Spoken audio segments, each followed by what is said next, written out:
How the hell did Kelvin Kiptum break the marathon world record at only 23 years old?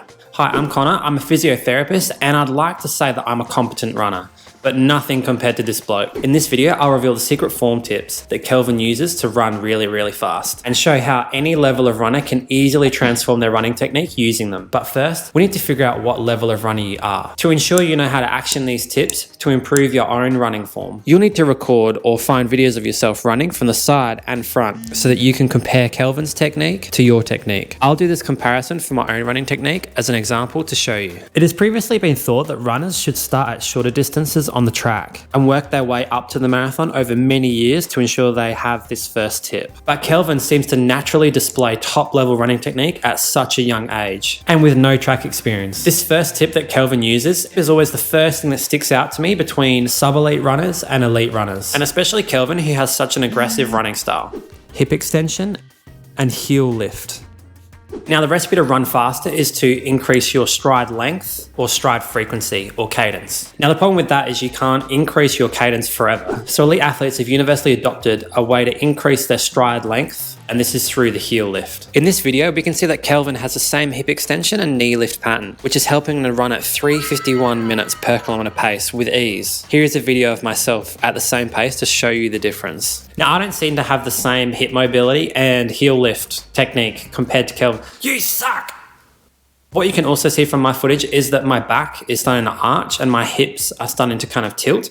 Kelvin is able to maintain a neutral pelvic posture in a really relaxed way, which is why he's able to hold this pace for way longer than me. Now, this doesn't mean that you have to go out and try and kick your bum with every single step when you go running. The key is to have the hip mobility to be able to get yourself in that position and have really strong hamstring muscles to really push off, to spring that foot off the ground into that heel lifted position. So if you have this hip mobility, then as you run faster and faster and you get more cardiovascularly fit, you'll be able to access this heel lift in each stride, just like Kelvin. Now, remember to stick around to the end of the video because I'm going to show you the exercises that you can do to improve this first tip as well as this next one. Here we can see the amazing form he has and the awesome hip extension and heel lift. What is also interesting is there is no stiffness, there is only fluid, rhythmic movement from side to side. I'd like to call this torso coiling. It doesn't really have a name, so I gave it a fancy one. So what's going on here? During the stance phase, you can see that Kelvin is actually tipping to the side that he's standing on. And as he pushes off this side, he's recoiling over to the other side in a very economical way. Anatomically,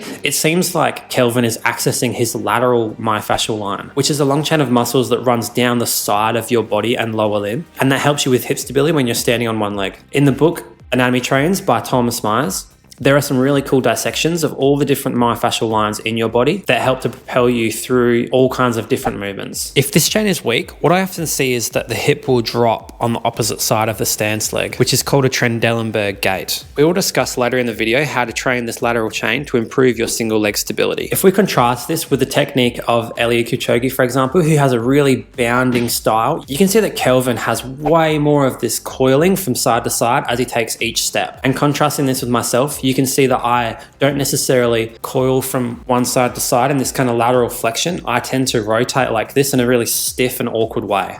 Absolutely terrible. This really isn't adding to my running economy at all, and it's just complete wasted movement. This torso coiling, along with the next tip, allows Kelvin to run way faster than weekend warriors like myself. Let's look at this video again from front on. We mentioned before that Kelvin is able to stack all the joints above his ankle in a really economical way. But what I find so impressive is Kelvin has little to no medial roll in his ankle. It is clear that Kelvin has ankles made of titanium. All of the joints between the many foot bones in your foot and ankle allow you to land and compress the tissues with fascia in your foot to store lots of energy. And when you push off, you release all of that energy. Most of the best runners in the world land in a midfoot position to really maximize this spring mechanism in their foot. This foot strike pattern by Kelvin really mimics more of a European track style, similar to someone like Jakob Ingebrigtsen. Very little arch drop is seen by both Kelvin and Jakob, which varies from the norm for most African runners who tend to have a really pronated feet. And I think both ways of running are perfectly acceptable, by the way.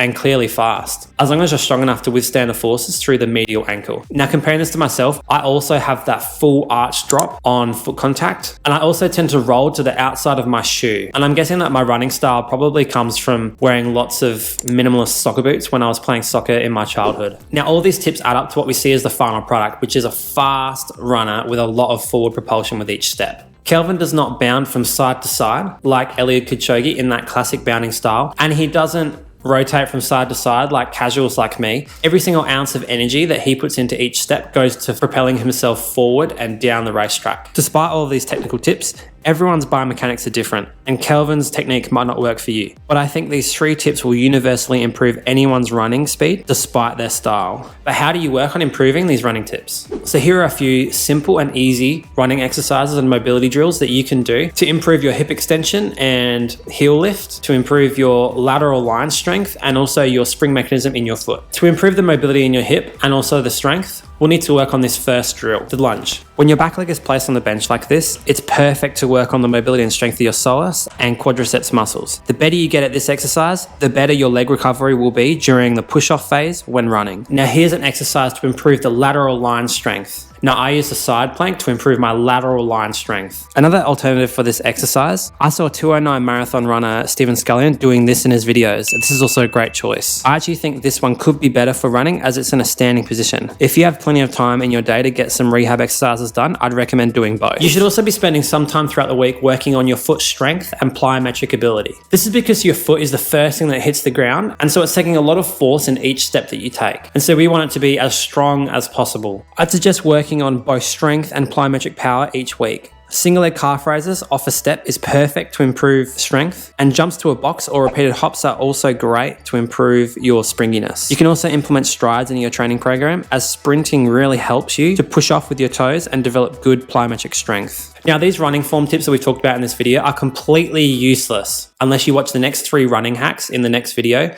to run faster.